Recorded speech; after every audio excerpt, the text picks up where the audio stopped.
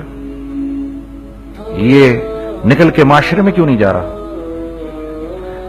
سود یہ کرتا ہے, کچھ گنے چنے لوگوں کے پاس پیسہ آ جاتا ہے معاشرے میں, اور معاشرے کا خون اور ہڈیاں سب باہر نکل جاتی ہیں لوگوں کے جسموں سے, اور لوگ پھر اللہ کی طرف سے پھر حالات اترتے ہیں, لوگوں کے دلوں میں نفرت اللہ ڈال دیتے ہیں, لوگوں کے دلوں کے اندر خود غرضی آ جاتی ہے. یہ آسمان سے فیصلہ ہوتا ہے, اوپر سے فیصلہ ہوتا ہے. امن ہٹا لو اس معاشرے سے تو امن ہٹ جاتا ہے. خوف کا لباس پہنا دو ان کو تو خوف کا لباس پہنا دیا جاتا ہے. ہر آدمی خوف میں ڈر رہا ہوتا ہے بس. ایک ڈر میں پتہ نہیں کیا ہو جائے گا, یہ ہو جائے گا, وہ ہو جائے گا. یہ اوپر سے فیصلہ ہوتا ہے. ہم اس فیکٹر کو بیچ میں سے نکال ہی دیتے ہیں, ڈسکس ہی نہیں کرتے. رزق کے بارے میں اللہ نے کیا کہا ہے؟ وَفِي السَّمَاءِ رِزْقُكُمْ وَمَا تُوعَدُونَ. میرے بندے کسی خوش فہمی میں نہ رہنا,